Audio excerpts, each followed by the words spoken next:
ॐ सदाशिवसमारम्भाम् शङ्कराचार्यमध्यमाम् अस्मदाचार्यपर्यन्ताम् वन्दे गुरुपरम्पराम्। शङ्करम् शङ्कराचार्यम् केशवम् बादरायणम् सूत्रभाष्यकृतौ वन्दे भगवन्तौ पुनः पुनः। नमामि चिद्रूपानन्दम् सद्गुरुम् ज्ञानभास्करम् ब्रह्मनिष्ठम् सदा शान्तम् परमानन्ददायकम्।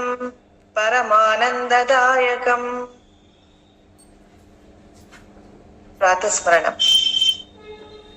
प्रातर्नमामि तमसः परमर्कवर्णम् पूर्णम् सनातनपदम् पुरुषोत्तमाख्यम्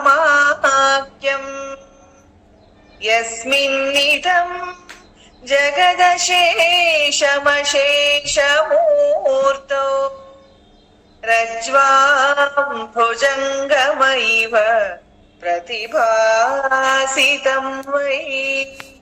रज्ज्वाम् भुजङ्गमैव प्रतिभासितं वै। ಆತ್ಮೀಯರೇ, ಪ್ರಾತಸ್ಮರಣಂ ಎನ್ನುವ ಶ್ರೀ ಶಂಕರ ಭಗವತ್ಪಾದರು ಬರೆದಂತಹ ಸ್ತೋತ್ರವನ್ನು ನಾವು ಅಭ್ಯಾಸ ಮಾಡ್ತಾ ಇದ್ದೀವಿ. ಈ ದಿನ 3ನೆಯ ಸ್ತೋತ್ರವಾಗಿದೆ. ಈ ಒಂದು ಸ್ತೋತ್ರದ ಪದ ವಿಭಾಗವನ್ನು ಮಾಡಿಕೊಳ್ಳೋಣಂತೆ. ಪ್ರಾತಃ ನಮಾಮಿ ತಮಸಃ ಪರಂ ಅರ್ಕವರ್ಣಂ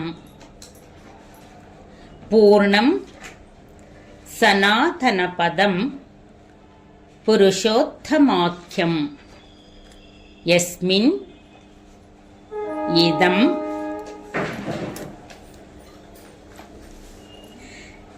ಜಗತ್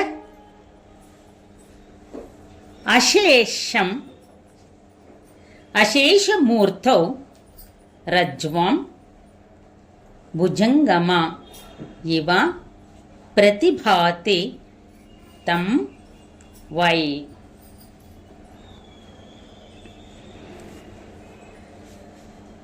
ಈ ಒಂದು ಶ್ಲೋಕದ ಅನ್ವಯ ಅರ್ಥವನ್ನು ಕೂಡ ವಿಚಾರ ಮಾಡೋಣಂತೆ. ಅದರಂತೆ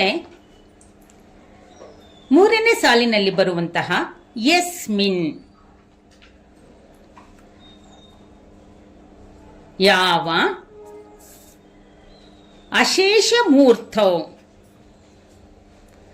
ಸರ್ವರೂಪದಲ್ಲಿ, ಇದಂ, ಈ, ಅಶೇಷಂ, ಎಲ್ಲ, ಜಗತ್ತು, ಜಗತ್, ರಜ್ಜ್ವಾಂ, ಹಗ್ಗದಲ್ಲಿ, ಭುಜಂಗಮ ಇವ, ಹಾವಿನಂತೆ, ಪ್ರತಿಭಾತಿ, ತೋರುತ್ತಿರುವುದೋ, ತಂ ವೈ, ಆ ಪ್ರಸಿದ್ಧವಾದ,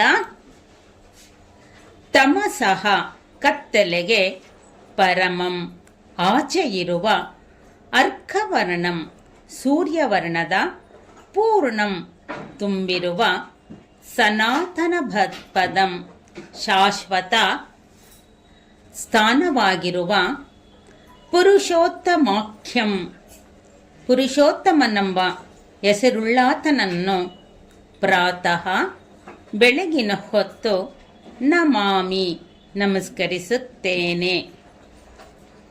ಈ ಒಂದು ಶ್ಲೋಕದ ಅನ್ವಯ ಅರ್ಥ.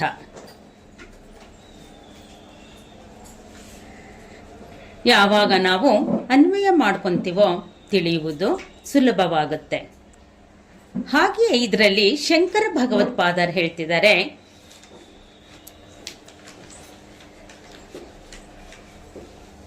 ಅಶೇಷ ಮೂರ್ತವಂದ್ರೆ ಸರ್ವರೂಪನಾದ ಯಸ್ಮಿನ್, ಯಾವಾತನಲ್ಲಿ, ಈ ಜಗವೆಲ್ಲವೂ ಹಗ್ಗದಲ್ಲಿ ಹಾವು ತೋರುವ ಹಾಗೆ ತೋರುತ್ತಿರುವುದೋ, ಅಜ್ಞಾನದಿಂದ ದೂರನಾಗಿ ಸೂರ್ಯವರ್ಣನಾಗಿರುವ ಪೂರ್ಣನಾದ ಸನಾತನ ಪದವೆಂದು ಪ್ರಸಿದ್ಧನಾಗಿರುವ ಪುರುಷೋತ್ತಮನೆಂಬ ಹೆಸರುಳ್ಳ ಆ ಸುಪ್ರಸಿದ್ಧವಾದ ಪ್ರತ್ಯಗಾತ್ಮನನ್ನು ಪ್ರಾತಃ ಕಾಲದಲ್ಲಿ ನಮಸ್ಕಾರವನ್ನು ಮಾಡುತ್ತೇನೆ. ಇದು ಭಾವಾರ್ಥ. ಆತ್ಮೀಯರೇ, ಸರ್ವರೂಪನಾದ ಅಂದರೆ ಅಶೇಷ ಮೂರ್ತೌ. ಶೇಷ ಅಂದರೆ ಉಳಿದಿರೋಂಥದ್ದು, ಅದಕ್ಕೆ ಅಶೇಷ ಅಂದರೆ ಸರ್ವ. ಮೂರ್ತೌ ಸರ್ವರೂಪನಾದ ಯಸ್ಮಿನ್ ಯಾವಾತನಲ್ಲಿ ಈ ಜಗತ್ತೆಲ್ಲವೂ ತುಂಬಿದೆ ಎನ್ನುವುದು ಉಪನಿಷತ್ತಿನ ವಿಚಾರ. ಹಾಗೆ ಭಗವತ್ಪಾದರು ಕೂಡ ಈ ಶ್ಲೋಕದಲ್ಲೂ ಅದನ್ನು ಹೇಳ್ತಾ ಇದ್ದಾರೆ. ಯಾಕೆಂದರೆ ಈ ಜಗತ್ತು ನಮಗೆ ವ್ಯಕ್ತವಾಗಿದೆ. ಜಗತ್ತು ಅಂದರೆ ಏನು? ನಾಮ ರೂಪಾತ್ಮಕವಾದದ್ದು ಜಗತ್ತು. ಗಚ್ಚತಿ ಗಚ್ಚತಿ ಇದು ಜಗತ್ತಂತಾರೆ, ಜಾಯತೆ ಗಚ್ಚತಿ ಇದು ಜಗತ್ತಂತಾರೆ. ಅಂದರೆ ಸದಾ ಬದಲಾಗಿರುವಂಥದ್ದು ಜಗತ್ತು, ಬದಲಾಗುತ್ತಿರುವಂತಹದ್ದು ಜಗತ್ತು.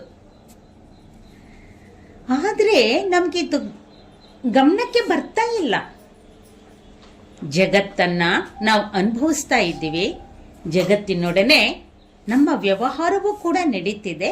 ಆದರೆ ಜಗತ್ತು ಹೇಗೆ ಉಂಟಾಯಿತು, ಜಗತ್ತು ಹೇಗೆ ನಡೀತಿದೆ ಎನ್ನುವ ವಿಚಾರ ನಾವು ಈ ಅಧ್ಯಾತ್ಮ ಚಿಂತಕರು ಮಾಡ್ತಾರೆ. ಯಾಕೆಂದರೆ ಹಿಂದಿನ ಶ್ಲೋಕದಲ್ಲಿ ಹೇಳಿದರು, ನೇತಿ ನೇತಿ ಇತಿ ವಾಕ್ಯೈಹಿ. ಯಾವುದನ್ನು ನಾನು ನೇತಿ ಮಾಡಬೇಕು ಅನ್ನುವುದನ್ನು ಹೇಳಿದರೆ ಹಿಂದಿನ ಶ್ಲೋಕದಲ್ಲಿ, ಈ ಶ್ಲೋಕದಲ್ಲಿ ಈ ಜಗತ್ತೆಲ್ಲವೂ ಪರಮಾತ್ಮನಿಂದನೇ ತುಂಬಿದೆ. ಅದನ್ನು ಹೇಗೆ ನೇತಿ ಮಾಡಕ್ಕೆ ಬರುತ್ತೆ? ನಾವು ಹಿಂದೆ ಯೋಚನೆ ಮಾಡಿದ್ವಿ, ಈ ಜಗತ್ತಿಗೂ ಪರಮಾತ್ಮನಿಗೂ ಯಾವ ಸಂಬಂಧನೇ ಇಲ್ಲ ಅಂತ. ಇವಾಗ ನೀವು ಹೇಳ್ತಿದ್ದೀರಾ ಜಗತ್ತೆಲ್ಲವೂ ಪರಮಾತ್ಮನಿಂದ ತುಂಬಿದೆ ಅಂತ. ಹೇಗೆ ಅರ್ಥ ಮಾಡ್ಕೊಳ್ಳೋದು? ಆತ್ಮೀಯರೇ, ಅಜ್ಞಾನದಲ್ಲಿ ವಿಚಾರವನ್ನು ಮಾಡದೇ ಇದ್ದಾಗ ನಮಗೆಲ್ಲ ಜಗತ್ತು ಸತ್ಯವೇ. ಅದೇ ಇವಾಗ ನಾವು ಶಾಸ್ತ್ರ ಹೇಳ್ದಂಗೆ ಸದಾ ಬದಲಾಗುತ್ತೆ ಅಂತ ಹೇಳಿದ್ಮೇಲೆ ಅದು ಸತ್ಯ ಹೇಗಾಗುತ್ತೆ? ಬದಲಾಗುವುದು ಸತ್ಯ ಆಗೋದಕ್ಕೆ ಸಾಧ್ಯವಿಲ್ಲ. ಸತ್ಯ ಅಂದಮೇಲೆ ತ್ರಿಕಾಲೇ ಎಪ್ಪಿ ಅತಿತಿಷ್ಠತಿ, 3 ಕಾಲದಲ್ಲೂ ಇರುವಂಥದ್ದು ಮಾತ್ರ ಸತ್ಯ. ಆದರೆ ನಮಗೆ ತಿಳಿದಿರೋದು ಯಾವುದೂ ಸತ್ಯ ಅಲ್ಲ, ಜಗತ್ತು ಸತ್ಯ ಇಲ್ಲ. ಇನ್ನು ಜೀವರಾಶಿಗಳ ವಿಚಾರ ಮಾಡಿದರೆ ಅಂತೂ ಇನ್ನೂ ಅಶಾಶ್ವತ. ಈಗಿನ ಕಾಲದಲ್ಲಿ ಹೊರಗೆ ಹೋದರೆ ಒಳಗೆ ಬರ್ತದೆ ಅನ್ನೋದು ಗ್ಯಾರಂಟಿ ಇಲ್ಲ. ಅಂತಹ ಈ ಜಗತ್ತು ಯಾರಿಂದ ನಡೀತಾ ಇದೆ? ಹೇಳ್ತಾ ಇದ್ದಾರೆ ಜಗತ್ತು ಅಶೇಷ. ಹೌದು, ಜಗತ್ತೆಲ್ಲವೂ ಅಶೇಷ ಮೂರ್ತವು. ಅಶೇಷ ಮೂರ್ತವು ಅಂದರೆ ಎಲ್ಲೆಲ್ಲೂ ಇರುವಂತಹ, ಸರ್ವರೂಪದಲ್ಲೂ ಇರುವಂತಹ, ಕಣ ಕಣದಲ್ಲೂ, ಜಗತ್ತಿನ ಕಣ ಕಣದಲ್ಲೂ ಇರುವಂತಹ ಆ ಪರಮಾತ್ಮನು. ಹಾಗಾದರೆ ಈಶಾವಾಸ್ಯೋಪನಿಷತ್ತು ಹೇಳುತ್ತೆ ಏನಂತ? ಈ ಜಗತ್ತೆಲ್ಲವೂ ಈಶನಿಂದಲೇ ತುಂಬಿದೆ. ಈಶಾವಾಸ್ಯಮಿದಗುಂ ಸರ್ವಂ ಯತ್ ಕಿಂಚಿತ್ ಜಗತ ಜಗತ್ತು. ಹಾಗಾದರೆ ಇದು ಹೇಳಿದ್ಮೇಲೆ ಶಾಸ್ತ್ರವೂ ಹೇಳಿದೆ, ನಮಗೂ ಕೂಡ ಅನುಮಾನ ಇದೆ ಯಾರಿಂದ ಈ ಜಗತ್ತು ನಡೀತಿದೆ ಅನ್ನುವುದನ್ನು. ಅದನ್ನು ನಾವು ವಿಚಾರ ಮಾಡಿ ತಿಳಿದಿದ್ದೆ ಆದರೆ ಜಗತ್ತು ನಶ್ವರ. ಯಾತಕ್ಕೆ ನಶ್ವರ? ಜಗತ್ತು ಕೂಡಿರದೆ ಮಾಯೆಯಿಂದ. ಅದಕ್ಕೆ ಇದರಲ್ಲಿ ಹೇಳ್ತಾರೆ ದಕ್ಷಿಣಾಮೂರ್ತಿ ಸ್ತೋತ್ರದಲ್ಲಿ, ಮಾಯಾ ಕಲ್ಪಿತ ದೇಶ ಕಾಲ ಕಲನ ವೈಚಿತ್ರ್ಯ ಚಿತ್ರೀಕೃತಂ. ಮಾಯೆಯಿಂದ ಕಲ್ಪಿತವಾದ ಜಗತ್ತು, ಅದೂ ಕೂಡ ಆ ಪರಬ್ರಹ್ಮನ ಇಚ್ಛೆ ಎನ್ನುವುದು ನಾವು ಅರ್ಥ ಮಾಡ್ಕೊಳ್ಬೇಕಾಗಿದೆ. ಅದಕ್ಕೆ ಮೊದಲು ನಾನು ಯಾವುದು ಸತ್ಯ ಅಂದ್ಕೊಂಡಿದ್ನ ಜಗತ್ತು, ಅದಕ್ಕೆ ಜಗತ್ತಿನ ಬಗ್ಗೆ ನಾವು ವಿಚಾರ ಮಾಡಿದ್ದೆ. ಆದರೆ ನಮಗೆ ಜಗತ್ತು ಸತ್ಯ ಅಲ್ಲ ಎನ್ನುವುದು ಗೊತ್ತಾಗುತ್ತೆ. ಆದರೆ ತೋರ್ತಾ ಇದೆಯಲ್ಲ ಜಗತ್ತು, ಅದಕ್ಕೆ ಶಂಕರಾಚಾರ್ಯರು ಏನು ಹೇಳ್ತಾರೆ, ಜಗತ್ತನ್ನ ಮಿಥ್ಯಾ ಹೇಳ್ತಾರೆ. ಅದಕ್ಕೆ ಅಧಿಷ್ಠಾನವಾದಂಥ ಬ್ರಹ್ಮ ಸತ್ಯ, ಜಗತ್ತು ಮಿಥ್ಯಾ ಅಂತ ಹೇಳ್ತಾರೆ. ಯಾಕೆ? ತೋರ್ತಾ ಇದೆ, ಆದರೆ ಅದು ಸತ್ಯವಲ್ಲ. ನಮ್ಮೆಲ್ಲರ ದೃಷ್ಟಿಯಲ್ಲಿ ತೋರುವುದೆಲ್ಲವೂ ಸತ್ಯ, ಆದರೆ ಶಾಸ್ತ್ರ ಸ್ಪಷ್ಟಪಡಿಸ್ತಿದೆ ಯಾವುದು ಯತ್ ದೃಶ್ಯಂ ತತ್ ನಶ್ಯಂ. ಯಾವುದು ನೋಡ್ತೀವೋ ಅದೆಲ್ಲವೂ ಕೂಡ ನಾಶವಾಗುವಂಥದ್ದು. ಆದ್ದರಿಂದ ಜಗತ್ತೆಲ್ಲವೂ ಪರಮಾತ್ಮನಿಂದಲೇ ವ್ಯಾಪಿಸಿದೆ ಎನ್ನುವುದನ್ನು ನಾನು ಸ್ಪಷ್ಟ ಮಾಡಿಕೊಳ್ಬೇಕಾದ್ರೆ ಭಗವತ್ಪಾದರೊಂದು ಸುಂದರವಾದ ಉದಾಹರಣೆಯನ್ನು ಕೊಡ್ತಾರೆ. ರಜ್ವಾಂ ಭುಜಂಗಮ ಇವ ಪ್ರತಿಭಾಸಿತಂ ವೈ. ಆಹಾ, ಇದೊಂದು ಕ್ಲಾಸಿಕಲ್ ಎಕ್ಸಾಂಪಲ್ ಇದು. ಯಾಕೆಂದರೆ ಶಾಸ್ತ್ರದಲ್ಲಿ ಇದು ಹೇಳುತ್ತೆ, ಎಲ್ಲರಿಗೂ ಸಾರ್ವತ್ರಿಕವಾಗಿ ಅನುಭವ ಪಡೋವಂಥದ್ದು ಇದು. ಒಂದು ಕತ್ತಲಲ್ಲಿ ಹಗ್ಗ ಇದೆ, ಆದರೆ ನನಗೆ ಅದು ಹಗ್ಗದಂತೆ ಕಾಣ್ತಿಲ್ಲ. ಹೇಗೆ ಕಾಣ್ತಿದೆ? ಹಾವಿನಂತೆ ಕಾಣ್ತಾ ಇದೆ. ಯಾಕೆಂದರೆ ಹಗ್ಗದ ಕೆಲವು ಲಕ್ಷಣಗಳು ಹಾವಿನಲ್ಲೂ, ಹಾವಿನ ಕೆಲವು ಲಕ್ಷಣಗಳನ್ನು ನಾವು ಹಗ್ಗದಲ್ಲಿ ಗುರುತಿಸ್ತೀವಿ. ಅದು ಸ್ವಲ್ಪ ಕತ್ತಲಿದೆ, ಆ ಕತ್ತಲಲ್ಲಿ ಈ ಹಗ್ಗದ ಮೇಲೆ ನಾವು ಹಾವಿನ ಆರೋಪ ಮಾಡಿದ್ವಿ. ಇದಕ್ಕೆ ಶಾಸ್ತ್ರ ಅಧ್ಯಾರೋಪ ಅಪವಾದ ಪ್ರಕ್ರಿಯೆ ಅಂತ ಕೂಡ ಹೇಳುತ್ತೆ.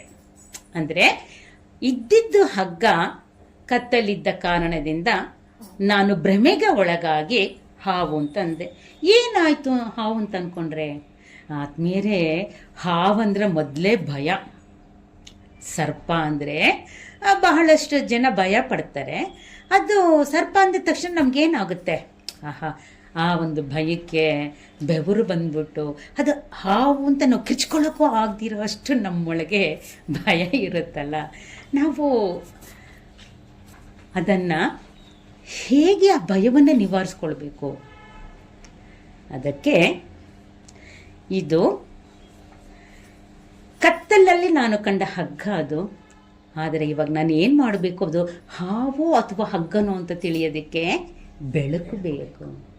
ಬೆಳಕಿದ್ದಾಗ ಮಾತ್ರ ನಮಗೆ ಸ್ಪಷ್ಟ ಆಗುತ್ತೆ ಇದು ಹಾವಲ್ಲ ಹಗ್ಗ ಅಂತ. ಹಾಗೆ ಇಲ್ಲಿ ಭಗವತ್ಪಾದರು ಹೇಳ್ತಿದ್ದಾರೆ, ಈ ಜಗತ್ತೆಲ್ಲವೂ ಸರ್ಪದಂತೆ. ಜಗತ್ತೆಲ್ಲವೂ ಸರ್ಪದಂತೆ. ಹಾಗಾದರೆ ಆ ಪರಮಾತ್ಮನಾದ ಆ ಪರಬ್ರಹ್ಮನಿಂದಲೇ ಜಗತ್ತವು ನಡೀತಾ ಇದೆ, ಈ ಜಗತ್ತೆಲ್ಲವೂ. ಆದರೂ ನನಗೆ ಯಾಕೆ ಈ ಜಗತ್ತು ಸರ್ಪ ಅಂತ ಶಾಸ್ತ್ರ ಹೇಳ್ತಾ ಇದೆ ಅಂದರೆ, ಹೇಗೆ ಸರ್ಪವು ನಮಗೆ ಅಜ್ಞಾನವಶಾತ್ ನಾನು ಭಯಭೀತನಾದನೋ, ಹಾಗೆ ಜಗತ್ತು ಕೂಡ ಏನು ಎಂಬುದು ತಿಳಿಯದೇ ಇದ್ದ ಕಾರಣದಿಂದ ಅಜ್ಞಾನದ ವಶಾತು ಜಗತ್ತು ನಮಗೆ ಸತ್ಯವಾಯಿತು.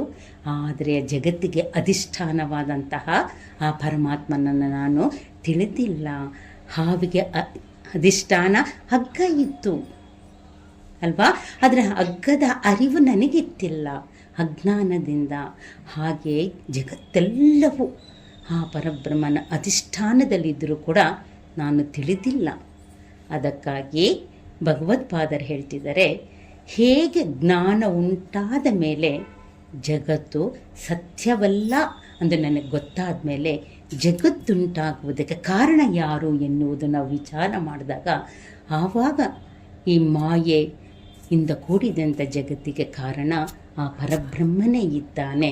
ಯಾಕೆಂದರೆ ಆ ಪರಬ್ರಹ್ಮನು ಮೊದಲೂ ಇದ್ದಾನೆ. ಹಿಂದಿನ ನಾವು ಶ್ಲೋಕದಲ್ಲಿ ಅಭ್ಯಾಸ ಮಾಡಿದ್ವಿ, ಅವನು ಮೊದಲೂ ಇದ್ದಾನೆ, ಅವನಿಗೆ ಜನ್ಮವೂ ಇಲ್ಲ ಮತ್ತು ನಾಶವೂ ಇಲ್ಲದ ಇದ್ದ ಕಾರಣದಿಂದ ಆ ಪರಬ್ರಹ್ಮನು ಮಾತ್ರ ಸತ್ಯ.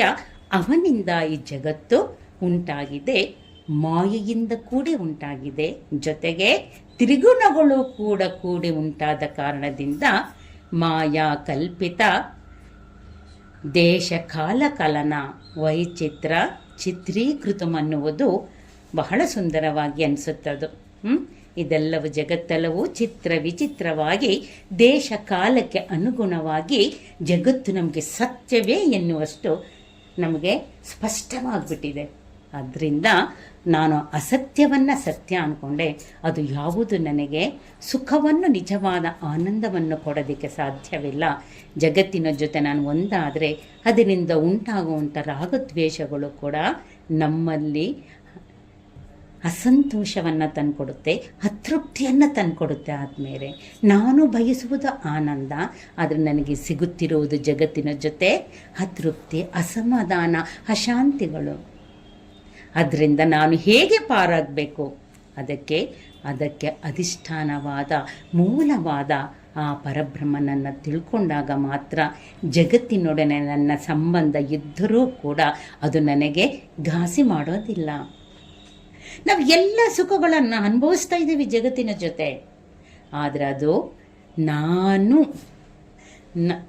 ಅದೇ ಸತ್ಯ ಎಂದು ನಾನು ಅನುಭವಿಸ್ತಿದ್ದ ಕಾರಣದಿಂದ ನನಗೆ ನೋವು ಉಂಟಾಗ್ತಿದೆ. ಅದಕ್ಕೆ ಇಲ್ಲಿ ಭಗವತ್ಪಾದರು ಈ ಅಜ್ಞಾನದಿಂದ ಸತ್ಯ ಅಂದ್ಕೊಂಡಿದ್ದ ಜಗತ್ತು, ಆದರೆ ಜಗತ್ತನ್ನು ನಾನು ಜ್ಞಾನದಿಂದ ಮಾತ್ರ, ವಿಚಾರದಿಂದ ಮಾತ್ರ, ವಿವೇಕದಿಂದ ಮಾತ್ರ ಜಗತ್ತಿನ ಸ್ವರೂಪವನ್ನು ತಿಳಿದಾಗ ಅದರಿಂದ ನಾನು ಜಗತ್ತಿನಲ್ಲಿ ಇದ್ದೂ ಕೂಡ ಇಲ್ಲದಂತೆ ನಾನು ಜೀವಿಸಿದಾಗ, ಯಾಕಂದರೆ ಜಗತ್ತಿದ್ದು ಇಲ್ಲದಂತೆ ಹೇಗೆ ಸಾಧ್ಯ? ನಮ್ಮ ಪ್ರತ್ಯಕ್ಷವಾಗಿ ತೋರ್ತಾ ಇದೆಯಲ್ಲ. ಯಾವಾಗ ಈ ಜ್ಞಾನವನ್ನು ತಿಳಿದಾಗ ಅದೆಲ್ಲದಕ್ಕೂ ಮೂಲಭೂತವಾದಂಥ ಪರಮಾತ್ಮ ಸತ್ಯ ಅನ್ನುವ ಹರಿವು ಉಂಟಾದಾಗ ಮಾತ್ರ ನಾನು ಆ ಸುಖವಾಗಿ ಜೀವನ ಮಾಡೋದಕ್ಕೆ ಸಾಧ್ಯ. ಅದಕ್ಕೆ ಹೇಳ್ತಿದ್ದಾರೆ, ಹಗ್ಗದಲ್ಲಿ ಹಾವು ತೋರುವ ಹಾಗೆ ತೋರುತ್ತಿರುವುದೋ ಈ ಜಗತ್ತು.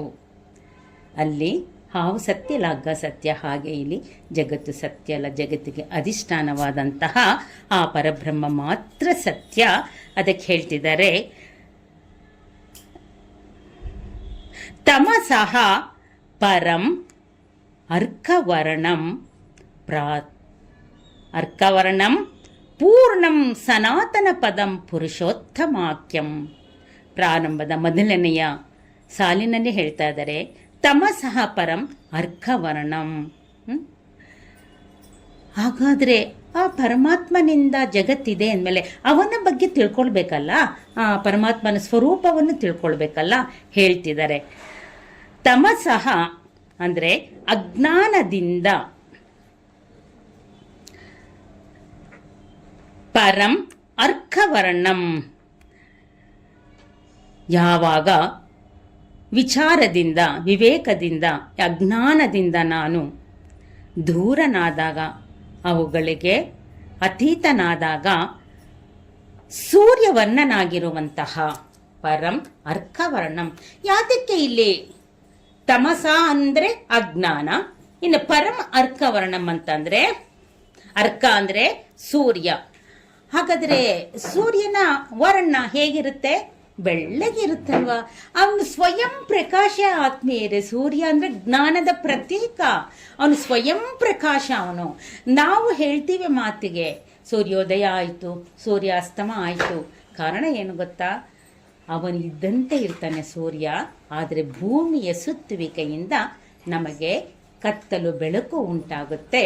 ಅದರಂತೆ ನಾವು ಸೂರ್ಯನ ಮೇಲೆ ಆರೋಪವನ್ನು ಮಾಡ್ತಿದ್ದೀವಿ, ಆದರೆ ಸೂರ್ಯ ಸ್ವಯಂ ಪ್ರಕಾಶ ಅವನು.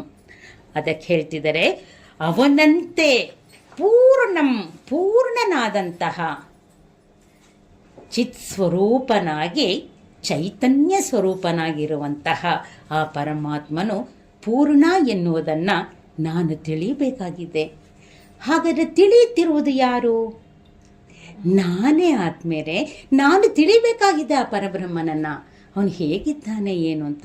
ಹಾಗಾದರೆ ಅಂತಹ ಅನೋರಣೀಯಾನ್ ಮಹತೋ ಮಹಿಯಾನ್ ಎನ್ನುವಂತಹ ಸೂಕ್ಷ್ಮಕ್ಕಿಂತ ಸೂಕ್ಷ್ಮ ಮತ್ತು ಸ್ಥೂಲಕ್ಕಿಂತ ಸ್ಥೂಲವಾದಂತಹ ಆ ಪರಬ್ರಹ್ಮ ಎಂದು ನಾನು ಹೇಳುತ್ತಿರಬೇಕಾದರೂ ನನ್ನಲ್ಲಿರುವಂಥ ಚೈತನ್ಯ ಅಷ್ಟೇ ಸೂಕ್ಷ್ಮವಾಗಿರಬೇಕಲ್ಲ, ಅಷ್ಟೇ ಸ್ಥೂಲವಾಗಿಯೂ ಇರಬೇಕಲ್ಲ. ಅದನ್ನು ತಿಳಿಯಿರಿ. ಅದನ್ನು ತಿಳಿದಾಗ, ಅಂತಹ ಆತ್ಮತತ್ವವನ್ನು ತಿಳ್ಕೊಂಡಾಗ ಅವನಿಗೆ ನಮಸ್ಕಾರ ಮಾಡಬೇಕು ಅಂತ ಹೇಳುವುದೇ ಈ ಒಂದು ಶ್ಲೋಕದ ಉದ್ದೇಶ. ಅದಕ್ಕಾಗಿ ಆ ಪರಬ್ರಹ್ಮನ ಸ್ವರೂಪದ ವಿಚಾರವನ್ನು ಹೇಳ್ತಾ ಇದ್ದಾರೆ. ಸೂರ್ಯವರ್ಣನಾಗಿರುವಂತಹ ಮತ್ತು ಪೂರ್ಣನಾದಂತಹ ಮತ್ತು ಸನಾತನ ಪದಂ. ಸನಾತನ ಪದ ಅಂದರೆ ಶಾಶ್ವತವಾದಂತಹ, ಪುರಾತನವಾದಂತಹ ಆ ಪದವುಳ್ಳಂತಹ ಆ ಪರಬ್ರಹ್ಮನು ಪ್ರಸಿದ್ಧನಾಗಿರುವಂತಹ ಪದಂ ಅಂದರೆ ಎಂಥ ಪದ ಸಿಕ್ಕಿದೆ? ಸನಾತನ ಪದಂ. ಪ್ರಸಿದ್ಧವನಾಗಿರುವಂತಹ ಆ ಪರಬ್ರಹ್ಮನನ್ನು ಮತ್ತೇನು ಹೇಳ್ತಿದ್ದಾರೆ ಶಂಕರರು ಅಂದರೆ ಪುರುಷೋತ್ತಮಾಖ್ಯಂ. ಆಹಾ, ಅವನೇ ಪುರುಷೋತ್ತಮ. ಪುರುಷರಲ್ಲಿ ಉತ್ತಮೋತ್ತಮನು ಪುರುಷೋತ್ತಮ. ಅದಕ್ಕೆ ಭಗವದ್ಗೀತೆಯಲ್ಲಿ ಪುರುಷೋತ್ತಮ ಪ್ರಾಪ್ತಿ ಯೋಗ ಅಂತ ಹೇಳಿ ಆ ಪರಮಾತ್ಮನ ಯಥಾರ್ಥ ವಿಚಾರವನ್ನು ಅದರಲ್ಲಿ ಕೃಷ್ಣ ಹೇಳ್ತಾನೆ. ಪುರಹ ಅಂದರೆ ಪುರದಲ್ಲಿ ವಾಸಿಸುವವನನ್ನು ಪುರುಷ ಅಂತ ಹೇಳ್ತೀವಿ. ಏನು ಹೊರಗಿನ ಜಗತ್ತನ್ನು ಕೂಡ ನಾವು ಪುರ ಅಂತೀವಿ. ಹಾಗಾದರೆ ಶಾಸ್ತ್ರ ಹೇಳುತ್ತೆ ಶರೀರವೇ ಒಂದು ಪುರ. ನವದ್ವಾರಗಳಿಂದ ಕೂಡಿದಂತಹ ಈ ಶರೀರವೇ ಒಂದು ಪುರ. ಶರೀರದಲ್ಲಿ ಇದ್ದಂತಹ ಆ ಪರಮ ಚೈತನ್ಯವೇ ಶರೀರವನ್ನು ನಡೆಸ್ತಾ ಇದ್ದಾನೆ. ಅದರ ಮೂಲಕ ಅವನನ್ನು ನಾವು ತಿಳಿದಾಗ ನಾನು ಯಾರು ಎನ್ನುವುದು ಸ್ಪಷ್ಟತೆ ನನಗೆ ಬಂದಾಗ ಆವಾಗ ನನಗೆ ಅರಿವಾಗುತ್ತೆ, ನಾನು ಬೇರೆ ಅಲ್ಲ, ಜಗತ್ತಿನಲ್ಲಿರುವಂತಹ ಆ ಪರಬ್ರಹ್ಮ ಬೇರೆ ಅಲ್ಲ. ಅದಕ್ಕಾಗಿ ಇಂತಹ ಸ್ತೋತ್ರಗಳನ್ನು ನಾವು ಚಿಂತನೆ ಮಾಡಿದಾಗ ನಮಗೆ ಸ್ಪಷ್ಟ ಆಗುತ್ತೆ. ಪುರುಷೋತ್ತಮ ಪರಮಾತ್ಮನನ್ನು ಪುರುಷೋತ್ತಮ ಅನ್ನುವ ಹೆಸರಿಂದಲೂ ಕೂಡ ಅವನು ಪ್ರಸಿದ್ಧನಾಗಿದ್ದಾನೆ, ಸುಪ್ರಸಿದ್ಧನಾಗಿದ್ದಾನೆ. ಅಂದರೆ ಅವನಿಗೆ ಈ ಹೆಸರು ಬರುವುದಕ್ಕೂ ಕಾರಣ ಆ ತತ್ವದಲ್ಲಿರುವಂತಹ ಆ ಚಿಂತನೆಯನ್ನು ಮಾಡಿದಾಗ ನಮಗೆ ಸ್ಪಷ್ಟವಾಗುತ್ತೆ ಆ ಪರಬ್ರಹ್ಮನೇ ಪುರುಷೋತ್ತಮ ಎಂದು. ನಂತರ ಹೇಳ್ತಾ ಇದ್ದಾರೆ, ಪ್ರಾತಃ ನಮಾಮಿ. ಇಂತಹ ಪ್ರತ್ಯಗಾತ್ಮನನ್ನ ಇಲ್ಲಿ ಶಂಕರ ಭಗವತ್ಪಾದರು ಬೆಳಗಿನ ಜಾವ ನಾನು ನಮಸ್ಕಾರ ಮಾಡಬೇಕು ಅಂದರೆ ಆ ಆತ್ಮತತ್ವವನ್ನು ತಿಳಿಬೇಕಲ್ಲ. ನೀವು ಹೇಳಿದ್ರಿ ಎಲ್ಲೆಲ್ಲೋ ಇರುವುದು ಆ ಪರಮಾತ್ಮನೇ ಅಂತ, ಆದರೆ ಅವನನ್ನು ವಿವೇಕದಿಂದ ಗುರುತಿಸಬೇಕಾಗಿದ್ದು ನಾವೇ. ಯಾಕೆಂದರೆ ಪ್ರತಿಯೊಬ್ಬ ಜೀವರಾಶಿಗಳ ಕಣದಲ್ಲೂ ತುಂಬಿರುವಂತಹ ಆ ಚೈತನ್ಯವನ್ನು ತಿಳಿಯುವಂತಹ ನಾನೇ ಪ್ರತ್ಯಗಾತ್ಮ. ಇವಾಗ ಶಾಸ್ತ್ರದಲ್ಲೂ ಕೂಡ ಆತ್ಮ ಅಂದರೆ ದೇಹಾತ್ಮ, ಜೀವಾತ್ಮ, ಮನಸ್ಸಾತ್ಮ, ಇಂದ್ರಿಯಗಳ ಆತ್ಮ ಅಂತ ಈಗೆಲ್ಲ ಕರಿತೀವಿ. ಆದರೆ ಅದೆಲ್ಲವೂ ಕೂಡ ಆ ಚೈತನ್ಯದಿಂದಲೇ ನಡೀತಿದ್ರು ಕೂಡ ಆ ಚೈತನ್ಯವನ್ನು ಇಲ್ಲಿ ತತ್ವ ಅಂತ ಹೇಳ್ತೀವಿ. ಆ ತತ್ವವನ್ನು ಪ್ರತ್ಯೇಗಾತ್ಮ, ನನ್ನೊಳಗೆ ಇರುವಂತಹ ಆ ಆತ್ಮಶಕ್ತಿಯನ್ನು, ಆ ಚೈತನ್ಯವನ್ನು ನಾನು ಗುರುತಿಸಿದಾಗ ಮಾತ್ರ ಅದರ ಅರಿವು ನನಗೆ ಉಂಟಾಗುವುದು. ಯಾವಾಗ ಎಲ್ಲವನ್ನು, ಜಗತ್ತಿನ ವ್ಯವಹಾರಗಳು, ಜೀವಿಯ ಎಲ್ಲ ವ್ಯವಹಾರಗಳನ್ನು ಬಿಟ್ಟುಕೊಟ್ಟಾಗ ಇರುವುದೇ ಆ ಪರಬ್ರಹ್ಮ, ಆ ತತ್ವ, ಅದೇ ಪ್ರತ್ಯಗಾತ್ಮ. ಆ ಪ್ರತ್ಯಗಾತ್ಮನನ್ನು ಪ್ರಾತಃ ಕಾಲದಲ್ಲಿ, ಪ್ರಾತಃ ನಮಾಮಿ, ಪ್ರಾತಃ ಕಾಲದಲ್ಲಿ ನಮಸ್ಕಾರವನ್ನು ಮಾಡುತ್ತೇನೆ. ಈ ಒಂದು ಸ್ತೋತ್ರ ಭಗವತ್ಪಾದರ ಒಂದು ಪ್ರೌಢತೆ ಶೈಲಿಯ ದೃಷ್ಟಿಯಾಗಲಿ, ಜ್ಞಾನದ ದೃಷ್ಟಿಯಲ್ಲಿ, ವಿಚಾರದ ದೃಷ್ಟಿಯಲ್ಲೂ ಕೂಡ ಪ್ರಕರಣ ಗ್ರಂಥಗಳಿಗೆ ಅಥವಾ ಉಪನಿಷತ್ತುಗಳಿಗೆ ಕಡಿಮೆ ಇಲ್ಲ ಆತ್ಮೀಯರೇ ಈ ಸ್ತೋತ್ರಗಳು. ಏನಂದರೆ ನಾವೆಲ್ಲರೂ ಕೂಡ ಈ ಒಂದು ಅಭ್ಯಾಸವನ್ನು ಶಂಕರ ಭಗವತ್ಪಾದರ ಅನೇಕ ಗ್ರಂಥಗಳನ್ನು ನಾವು ಅಭ್ಯಾಸ ಮಾಡಿರೋದ್ರಿಂದ ನಮಗೆ ಈ ಒಂದು ಸ್ತೋತ್ರವು ಕೂಡ ಆ ಶಬ್ದಗಳ ಹಿಂದೆ ಇರುವ ಮರ್ಮವನ್ನು ತಿಳಿದಾಗ ಆ ತಿಳಿಯುತ್ತಿರುವಂತಹ ಆ ಪರಬ್ರಹ್ಮನು ನನ್ನಲ್ಲಿಯೇ ಇದ್ದಾನೆ. ಅದಕ್ಕೆ ಆತ್ಮೀಯರೇ ಮೊದಲನೆಯ ಶ್ಲೋಕದಲ್ಲಿ ಸುಲಭವಾದ ಒಂದು ಪ್ರಕ್ರಿಯೆಗಳ ಮೂಲಕ ತಿಳಿಸಿದರು. ಯಾವುದು? ಅವಸ್ಥಾತ್ರಯ ಪ್ರಕ್ರಿಯೆ ಅಂತೇಳಿ. ತನ್ಮೂಲಕ ನಾವು ಯಾರು, ಯಾಕೆಂದ್ರೆ ಅದು ಎಲ್ಲರ ಜೀವನದಲ್ಲೂ ಕೂಡ ಅನುಭವಕ್ಕೆ ಬರುವಂತಹದ್ದು. ಅವಸ್ಥಾತ್ರಯಗಳು ಯಾವುದು? ಜಾಗ್ರ, ಸ್ವಪ್ನ, ಸುಷುಪ್ತಿ. ಆ ಅನುಭವಗಳನ್ನು ಪಡೆಯುತ್ತಿರುವಂತ ಸಾಕ್ಷಿ ನಾನು ಎನ್ನುವುದನ್ನ ಮೊದಲನೆಯ ಶ್ಲೋಕದಲ್ಲಿ ನಮಗೆ ಸ್ಪಷ್ಟಪಡಿಸ್ತಾ, ಎರಡನೆಯ ಶ್ಲೋಕದಲ್ಲಿ ಅದಕ್ಕೆ ಅಲ್ಲವಾದಂತ, ಅದಕ್ಕೆ ವಿರುದ್ಧವಾದದ್ದೆಲ್ಲವನ್ನು ಅಲ್ಲಿಗಳೆಯುತ್ತಾ ಅದು ಸತ್ಯವಲ್ಲ, ಅದು ಸತ್ಯವಲ್ಲ, ನಾನು ಏನು ವ್ಯವಹಾರದಲ್ಲಿ ಮಾಡ್ತಾ ಇದ್ದೇನೆ ಅದು ಯಾವುದೂ ಸತ್ಯವಲ್ಲ ಎಂದು ನೇತಿ ಮಾಡುವುದರ ಮೂಲಕ ನಂತರ ಎಲ್ಲೆಲ್ಲೂ ಇರುವನ ಪರಮಾತ್ಮನೇ ಅದೇ ನಾನು ಅಂತಹ ಆ ಆತ್ಮತತ್ವವನ್ನು ತಿಳಿದು ನಾನು ಪ್ರಾತಃ ಕಾಲದಲ್ಲಿ ನಮಸ್ಕಾರವನ್ನು ಮಾಡುತ್ತೇನೆ. ಮಾಡಿದಾಗ ಆ ಒಂದು ದಿನವೆಲ್ಲವೂ ಕೂಡ ಅವನ ಸ್ಮರಣೆಯಲ್ಲಿ ಮಾಡಿದ್ದೆಲ್ಲವೂ ಏನಾಗುತ್ತೆ? ಪ್ರಾತರ್ ಭಜಾಮಿ ಅಂತ ಹೇಳಿದ್ರು. ಎಲ್ಲವೂ ಅವನ ಸೇವೆ, ಎಲ್ಲವೂ ಅವನ ಪೂಜೆ. ಭಜಾಮಿ ಅಂದ್ರೆ ಅವನ ಪೂಜೆ, ಅವನ ಸೇವೆ ಆಗುತ್ತೆ. ಆದ್ಮೇಲೆ ಆವಾಗ ನನ್ನ ಮನಸ್ಸಿನಲ್ಲಿ ನಾನು ಮಾಡಿದ ಕರ್ಮಗಳ ಫಲಗಳು ಅಥವಾ ನಾನು ಆಸೆಗಳು ಇಟ್ಕೊಂಡು ಮಾಡಿದ್ದಾದ್ರೆ ಅದು ನನಗೆ ಗಾಸೆ ಮಾಡುತ್ತೆ. ನಾನು ಇಷ್ಟ ಬಂದಂಗೆ ಅದರ ಫಲ ಬರಲಿಲ್ಲ ಅಂದರೆ ಈ ಥರ ಪ್ರತಿ ದಿವಸವೂ ನಾವು ಒಂದಲ್ಲ ಒಂದು ಗೊಂದಲದಲ್ಲಿ ಸಮಸ್ಯೆಗಳಲ್ಲಿ ಸಿಲುಕಿಕೊಂಡೇ ಜೀವನ ಮಾಡ್ತಾ ಇದ್ದೀವಿ ಆದ್ಮೇಲೆ. ಯಾಕೆಂದರೆ ನನ್ನ ಭಯಕ್ಕೆ ಎಲ್ಲ ಏನಿದೆ? ನನಗೆ ಮನೆ ಬೇಕು, ಆಸ್ತಿ ಬೇಕು, ಕಾರ್ ಬೇಕು, ನಮ್ಮ ಮಕ್ಕಳಿಗೆ ಮದುವೆ ಆಗಬೇಕು, ಇಲ್ಲ ಅಂದರೆ ನಮ್ಮ ಮೊಮ್ಮಕ್ಕಳನ್ನ ನೋಡಬೇಕು. ಇಂಥ ಅನೇಕ ಆಸೆಗಳ ರಾಶಿಯೇ ನಮ್ಮಲ್ಲಿ ತುಂಬಿಕೊಂಡು ಅದಕ್ಕಾಗಿ ವ್ಯವಹಾರ ಮಾಡ್ತೀವಿ. ಯಾವಾಗ ಈ ಆಸೆಗಳಿಂದ ವ್ಯವಹಾರ ಮಾಡ್ತೀವೋ ಅದರ ಫಲಗಳಲ್ಲಿ ನನಗೆ ಇಚ್ಛೆ ಆಗಿ ಅದರಲ್ಲಿ ರಾಗ ದ್ವೇಷಗಳು ಉಂಟಾಗುತ್ತೆ. ಆದ್ಮೇಲೆ ನನ್ನ ಇಚ್ಛೆಯಂತೆ ಫಲ ಬಂದ್ರೆ ಆಹಾ ನನಗೆ ಖುಷಿ, ನನ್ನ ಇಚ್ಛೆಯಂತೆ ಫಲ ಬರಲಿಲ್ಲ ಅಂದರೆ ನನಗೆ ದ್ವೇಷ. ಇರುವುದು ಎರಡೇ ನಮ್ಮಲ್ಲಿ, ರಾಗ ಇರುತ್ತೆ, ಬೇಕು ಅನ್ನೋದಿರುತ್ತೆ, ಇಲ್ಲಾಂದ್ರೆ ಬೇಡ ಅನ್ನೋದಿರುತ್ತೆ. ಒಂದು ಸೂಕ್ಷ್ಮ ಇದೆ ನೋಡಿ ಆದ್ಮೇಲೆ, ಬೇಡ ಅನ್ನುವುದು ಕೂಡ ಒಂದು ಆಸೆ. ನಾವು ಏನು ಬೇಡ ಅನ್ನೋದು ಕೂಡ ಒಂದು ಆಸೆ. ಆದ್ರಿಂದ ರಾಗ ದ್ವೇಷಗಳನ್ನ ಮೀರಿ ನಾನು ನಿಂತ್ಕೊಂಡು ನನ್ನ ಜೀವನವನ್ನು ಮಾಡಬೇಕಂದ್ರೆ ಈ ವಿಚಾರದ ಹಿನ್ನೆಲೆಯಲ್ಲಿ ನಾನು ಎದ್ದಾಗ ಪ್ರಾತಃ ಕಾಲದಲ್ಲಿ ಮನಸ್ಸು ಹೇಗಿರುತ್ತೆ? ಶಾಂತವಾಗಿರುತ್ತೆ. ಆದ್ಮೇಲೆ ಆ ಶಾಂತವಾದ ಮನಸ್ಸಿನಲ್ಲಿ ಮಾಡುವುದೆಲ್ಲವೂ ಕೂಡ ಆ ಪರಮಾತ್ಮನಿಗೆ ಅರ್ಪಿಸ್ತೀವಿ. ಅದಕ್ಕೆ ಈಶ್ವರ ಭಾವ ಅಂತ ಶಾಸ್ತ್ರ ಹೇಳುತ್ತೆ. ಈಶ್ವರ ಭಾವದಲ್ಲಿ ನಾನು ಕರ್ಮಗಳನ್ನು ಮಾಡ್ತಾ ಅದೆಲ್ಲವೂ ಈಶ್ವರನಿಗೆ ಸಮರ್ಪಿಸಿದಾಗ ತನ್ಮೂಲಕ ನನ್ನ ಅಂತಃಕರಣ ಶುದ್ಧವಾಗಿ ಎಲ್ಲದಕ್ಕೂ ಕಾರಣವಾದಂಥ ನನ್ನಲ್ಲಿ ಯಾವ ಚೈತನ್ಯ ಶಕ್ತಿ ಇದೆಯೋ ಅಂಥ ನಿತ್ಯ ಶುದ್ಧ ಬುದ್ಧನಾದಂತಹ ಆ ಪರಮಾತ್ಮನೇ ನಾನು ಎನ್ನುವುದನ್ನು ತಿಳಿದು ಆ ಶುದ್ಧ ಅಂತಃಕರಣದಲ್ಲಿ ನನ್ನ ಇರುವಿಕೆಯಲ್ಲಿ ಆ ಬ್ರಹ್ಮಸ್ಥಿತಿಯಲ್ಲಿ ನಾನು ಎದ್ದಾಗ ದಿನವೆಲ್ಲವೂ ಕೂಡ ಆನಂದವಾಗಿರುತ್ತೆ. ಆದ್ಮೇಲೆ ಇದು ಖಂಡಿತ ನಾವು ಒಂದು ಪೂಜೆ ಎಲ್ಲ ಮಾಡಿ ಬಂದಾಗಲೂ ಕೂಡ ಮನಸ್ಸು ಎಷ್ಟು ಸಮಾಧಾನವಾಗಿರುತ್ತಲ್ಲ. ಅಥವಾ ಒಂದು ಸತ್ಸಂಗದಲ್ಲಿ ನನಗೆ ಈ ಒಂದು ಜ್ಞಾನ ಯಾವಾಗಲೂ ಒಂದು ಹೊಳೆಯುತ್ತೆ, ಹೇಳೋಕ್ಕಾಗಲ್ಲ. ಈ ಜ್ಞಾನ ಅನ್ನುವುದು ಯಾವಾಗಲೂ ಹೊಳೆಯುತ್ತೆ. ತಿಳಿತೀವಿ, ತಿಳಿದ ಮೇಲೆ ಅದು ನನಗೆ ಹೊಳಿಬೇಕು.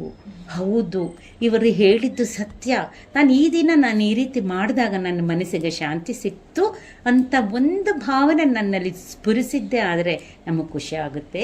ಇನ್ನು ಅದೆಲ್ಲದಕ್ಕೂ ಅಧಿಷ್ಠಾನವಾದಂತಹ ಆ ಪರಬ್ರಹ್ಮನನ್ನು ನಾನು ತಿಳಿದು ಪ್ರತಿ ದಿವಸ ಆ ಸ್ಮರಣೆಯಲ್ಲಿ ಎದ್ದಾಗ ಅದೇ ನಮ್ಮ ಜೀವನದ ಸಾರ್ಥಕತೆ. ಇದನ್ನು ಭಗವತ್ಪಾದರು 3ನೇ ಶ್ಲೋಕದಲ್ಲಿ ಬಹಳ ಸುಂದರವಾಗಿ ತಿಳಿಸಿದ್ದಾರೆ. ಅದನ್ನು ಮತ್ತೆ ಮತ್ತೆ ನಾವು ಮನನ ಮಾಡುವುದರ ಮೂಲಕ ಆತ್ಮೀಯರೇ, ನಾವು ಹೊರಗಿನ ವಿಷಯಗಳು ಅಷ್ಟೇ, ಒಂದನ್ನು ನಾವು ಹೊಸದಾಗಿ ಕಲಿಬೇಕು ಅಂದರೆ ಮತ್ತೆ ಮತ್ತೆ ತಿಳ್ಕೋಬೇಕು ಸರಿಯಾಗಿ. ತುಂಬ ಚೆನ್ನಾಗಿದೆ ಅಂತ ಯಾವುದಾದ್ರೂ ಅಡುಗೆ ವಿಚಾರ ಸಾಮಾನ್ಯವಾಗಿ ಮಾಡುವಂತಹ ಪುಳಿಯೋಗರೆನ್ನೇ ಯಾವತ್ತೂ ತಿಂದ್ಬಿಟ್ಟು ಆವತ್ತು ಅಲ್ಲಿ ಮಾಡಿ ಚೆನ್ನಾಗಿದೆ ಅವನು ಕೇಳಬೇಕು ಅನ್ನುವಂತಹ ನಾವು ಇನ್ನು ಸೂಕ್ಷ್ಮವಾಗಿ ಕಣ್ಣಿಗೆ ಕಾಣದೆ, ಮಾತಿಗೆ ನಿಲುಕದೆ, ವಾಕಿಗೆ ನಿಲುಕದೆ, ಮನಸ್ಸಿಗೆ ನಿಲುಕದೇ ಇರುವಂತಹ ಈ ಪರಮಾತ್ಮನನ್ನು ಹೇಗೆ ತಿಳಿಬೇಕು ಅಲ್ವಾ?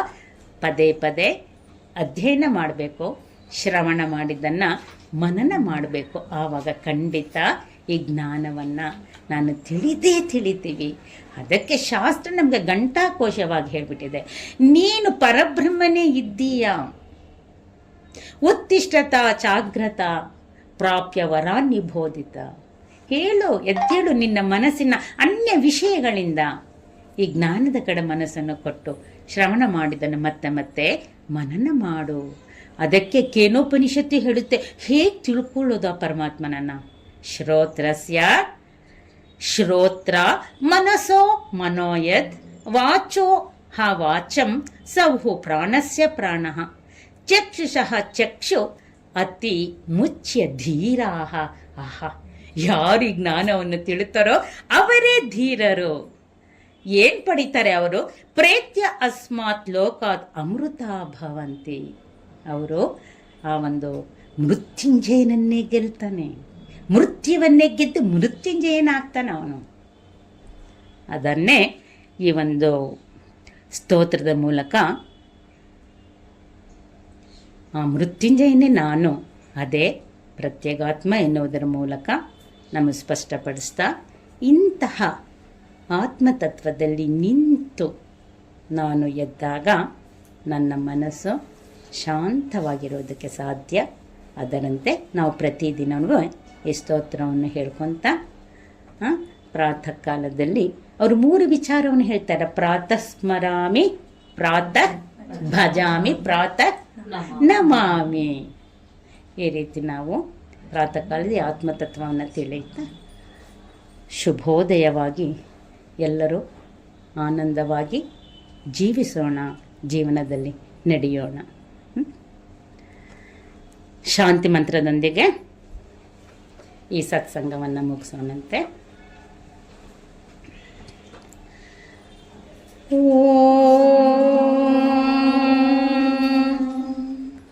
पूर्णमद पूर्णमिदं पूर्णात् पूर्णमुदच्यते पूर्णस्य पूर्णमादाय पूर्णमेवावशिष्यते.